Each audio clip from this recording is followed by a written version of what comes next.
ሰበር ዜና ተሰምቷል። የኦሮሚያ ክልል ፕሬዝዳንት አቶ ሽመልስ አብዲሳና የአማራ ክልል አመራሮች ወደ ከባድ ፍጥጫ ገብተዋል ተባለ። በቅርቡ በአዲስ አበባ በተደረገው ሀገራዊ ምክክር መድረክ ላይ ከፍተኛ የቃላት ምልልስና ውጥረት እንደነበር እናስታውሳለን።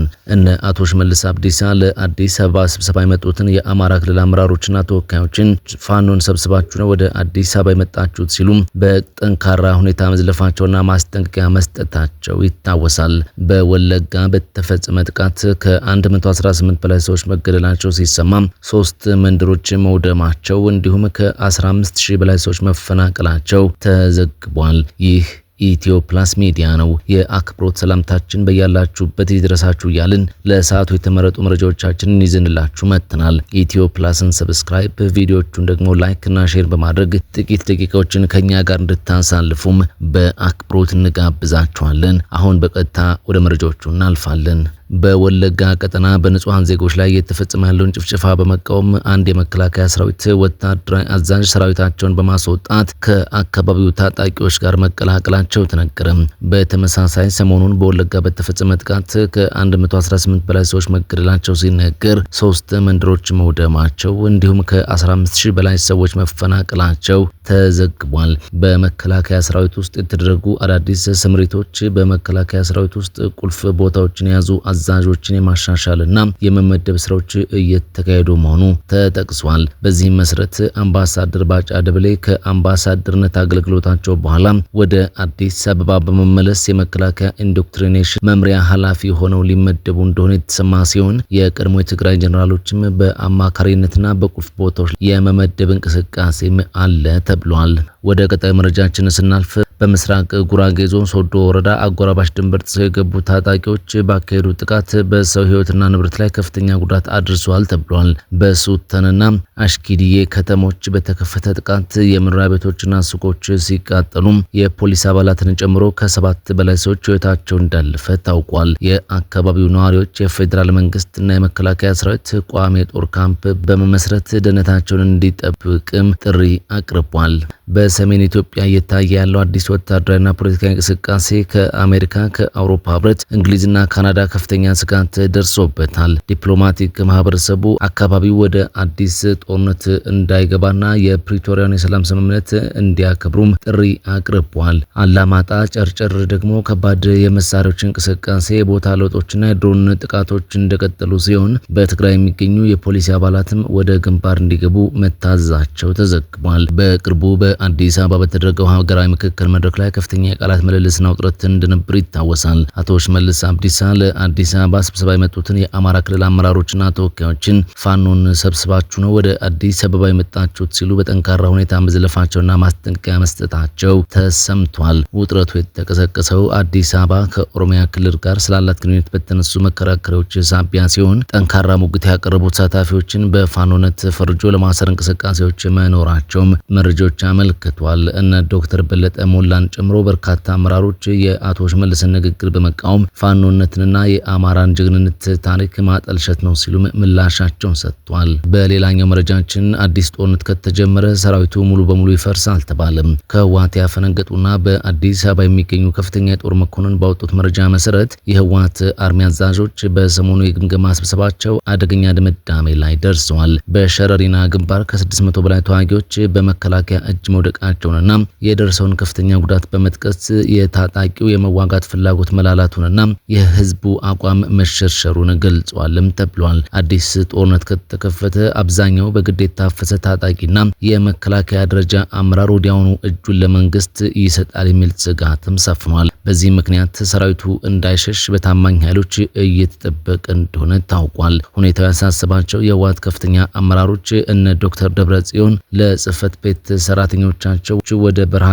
ለማስወጣት የሚያስችል የነዳጅ የመድኃኒትና የስንቅ ዝግጅት እንዲያደርጉ መመሪያ ማስተላለፋቸው ተጠቁሟል። የስምረት ፓርቲ ስራ አስፈጻሚ አባል ፕሮፌሰር ክንደያም ህወሓት ከሻዕቢያ ጋር በመሆን የትግራይን ወጣቶች ወደ እሳት ለመክተት የሚያደርገው ጥረትና የኤርትራ ጣልቃ ገብነት በቀጠናው ላይ ትልቅ አደጋ መደቀኑን አስጠንቅቋል። የኢትዮጵያ ዜጎች ለማህበራዊ ፍትህ ኢዜማ በሀገራዊ ምክክሩ ሂደት ላይ ታዩ ስልታዊ ማነቆችና የነበሩ ወገንተኝነቶችን በመጥቀስ ውጤቱ እንዳይበላሽ 5 ነጥቦች እንዲተገበሩም ጠይቋል። ተመካካሪዎች ሙሉ በሙሉ ያልተስማሙባቸውና ያልፈረሙባቸው ምክረ ሀሳቦች የመጨረሻ ሰነድ እንዳይሆኑ አስጠንቅቋል። ለህዝብ የሚቀርበው በንባብ የቀረበው የተመካካሪዎች አጠቃላይ ምክረ ሀሳብ ብቻ እንዲሆንም ብሏል። በየደረጃው የተሰበሰቡ 400 ያህል ምክረ ሀሳቦች ለህዝብ ግልጽ እንዲደረጉም ጠይቋል። መንግስት የተስማሙባቸውን ነጥቦች ያለ አስፈላጊ ጊዜ ማራዘም የምክረ ሀሳቦችን ትግበራ የሚከታተል ህጋዊና ገለልተኛ አካል ይቋቋምም ብሏል። ወደ ቀጣዩ መረጃችን ስናልፍ የኤርትራ ኤምባሲ የተጠለፈችው መርከብ የኔ አይደለችም ብሏል። በለንደን የሚገኘው የኤርትራ ኤምባሲ በየመን ባህር ዳርቻ አቅራቢያ በባህር ላይ ዘራፊዎች የተጠለፈችውን የነዳጅ ጫኝ መርከብ የኤርትራን ሰንደቅ ዓላማ ተጠቅማለች ተብሎ የወጣውን ዘገባ ማስተባብሏል። ኤምባሲው እንደ ሮይተርስ ያሉ መገናኛ ብዙሃን ያሰራጩት ዘገባ የሐሰት መረጃ ዘመቻ አካል ነው ብሏል። ኤምኦ 920476 በዓለም አቀፍ የባህር ድርጅት IMO መዝገብ ላይ ባለቤቷ ያልታወቀ ተብላ የተመዘገበች እንጂ ከኤርትራ ጋር ምንም አይነት ህጋዊ ግንኙነት የላትም ሲል አስታውቋል። ወደ መጨረሻው መረጃችን እናልፋለን። በሰሜን ኢትዮጵያ የአፍሪካ ህብረት የሚመራውን የሽምግልና ጥረት ለመደገፍ የጋራ ሀገር አቀፍ መግለጫ በሚል የአፍሪካ ህብረትና የአውሮፓ ህብረት በኢትዮጵያ ወቅታዊ ጉዳዮች የጋራ መግለጫን አውጥቷል። በኢትዮጵያ የዲፕሎማሲያዊ ልዑክ ያላቸው የአውሮፓ ህብረት አባል ሀገራት ማለትም ኦስትሪያ፣ ቤልጅየም፣ ቡልጋሪያ፣ ዴንማርክ፣ ፊንላንድ፣ ፈረንሳይ፣ ጀርመን፣ ግሪክ፣ ሃንጋሪ፣ አየርላንድ፣ ጣሊያን፣ ሉክሰምበርግ፣ ማልታ፣ ኔዘርላንድስ፣ ፖላንድ፣ ፖርቹጋል፣ ሮማኒያ፣ ስሎቫኪያ፣ ስፔን፣ ስዊድን እንዲሁም በአዲስ አበባ የሚገኙት የካናዳና የኖርዌይ የዩናይትድ ኪንግደም ኤምባሲዎች ከአፍሪካ ህብረት ጋር በመሆን ነው እንደተለመደው መግለጫ የሚያወጡት። በቀድሞ የናይጄሪያ ፕሬዝዳንት ኦሉሴጉን ኦባሳንጆ በሚመራው የአፍሪካ ህብረት የአፍሪካ ቀንድ ከፍተኛ ተወካይ የተደረጉትን አዳዲስ ውይይቶች፣ በቅርቡ ወደ ኢትዮጵያ ያደረጉትን ጉብኝት እንዲሁም በአዲስ አበባና በመቀሌ ያካሄዷቸውን ስብሰባዎች እንደሚቀበልና እንደሚደግፍም መግለጫው አመልክቷል። ሀገራቱ በመግለጫቸው በሰሜን ኢትዮጵያ ያለውን ሁኔታ ስጋት እንደሆነባቸው አስታውቋል። የፌዴራል መንግስትና ህወሓት የፕሪቶሪያን የሰላም ስምምነት ገንቢና ቅን በሆነ መንፈስ ተግባራዊ ለማድረግ እንዲሳተፉም አሳስቧል። በትግራይ ከፍተኛ ድርቅና የሰብአዊ ድጋፍ ፍላጎት መኖሩን አመልክተው ትግራይ ክልል አዲስ ጦርነት መነሳቱ በህዝቡ ላይ ሌላ ቀውስ እንደሚፈጥርም አስጠንቅቋል። የትግራይ ሰላም ኃይሎችና በርካታ ተቃዋሚዎችን ባካተተው የትግራይ ለውጥ ኃይሎች ህብረትም በተደጋጋሚ ተመሳሳይ ጥያቄዎች መነሳታቸው ይታወሳል። ህዝቡ ጦርነት እንደማይፈልግ በገሃድ መናገሩና የቻሉ ክልሉ ለቀው መውጣታቸው በስፋት መዘገቡ አይዘነጋም። በኢትዮጵያ የሚገኘው የአሜሪካ ኤምባሲም ባወጣው መግለጫ ለኦባሳንጆ ሽምግልና ጥረት ያለውን ድጋፍም ገልጿል። በፕሪቶሪያ ስምምነት ምክንያት ያበቃው አሰቃቂ ሁኔታ ዳግም ያገረሻል በሚል በሰሜን ኢትዮጵያ ህዝብ ዘንድ ውጥረትና ጥልቅ ፍርሃት በተፈጠረበት በዚህ ወቅት የአፍሪካ ህብረት ተወካይ ኦባሳንጆ ሚና ወሳኝ መሆኑንም ኤምባሲው ገልጿል። መግለጫውን ያወጡት በኢትዮጵያ የአሜሪካ አምባሳደር ኤርቪን ማሲንጋና በአፍሪካ ህብረት የአሜሪካ ተልእኮ ጉዳይ አስፈጻሚ ዋልተር ፖርስ ለኢትዮጵያ ህዝብ ወደፊት እጅግ ወሳኝ በሆነው ጉዳይ ላይ ከቀድሞ ፕሬዝዳንት ኦባሳንጆ ጋር ለመነጋገር እንደሚጠብቁም አስታውቋል። በህወሓት የሚመራው የትግራይ አስተዳደር ግን ትላንት ባወጣው መግለጫ ኦባሳንጆ ሰኔ ላይ ወደ መቀሌ ከተጓዙ በኋላ ትርጉም ያለው ክትትልና ቁጥጥር ባለመደረጉም ደስተኛ እንዳልሆነም አስታውቋል። ከፌዴራል መንግስት ጋር ውይይት ለመጀመር መሰረታዊና ቁልፍ ናቸው ያሏቸውን ቅድመ ሁኔታዎችን ማስቀምጧል። የኢኮኖሚ ማዕቀብና እገዳ መነሳት፣ ወታደራዊ ከበባን ማቆምና ተፈጠሩን ውጥረት ማርገብ እንዲሁም የትግራይ ሉዓላዊ ግዛት ወደ ነበረበት መመለስ የሚሉት ከቅድመ ሁኔታዎቹ መካከል ተጠቃሾቹ ናቸው። የፌዴራል መንግስት የአሁኑን የኦባሳንጆን ጉብኝት በተመለከተ በይፋ የሰጠው አስተያየትም የለም። ጠቅላይ ሚኒስትር አብይ አህመድ ባለፈው ሐምሌ ላይ በጽህፈት ቤታቸው ኦባሳንጆን በተቀበሉበት ወቅት የቀድሞ የናይጄሪያ ፕሬዝዳንት የቢያፍራን የሰላም ሂደት በመምራት ያካበቱትን ልምድ እንዳጋሯቸው ገልጸው ነበር። ኢትዮጵያ በምክክር ለምታረጋግጠው አንድነትና ዘላቂ የሰላም ጉዞ ላይ ትልቅ ትምህርት የሚሰጥ ነው ብለውም ነበር።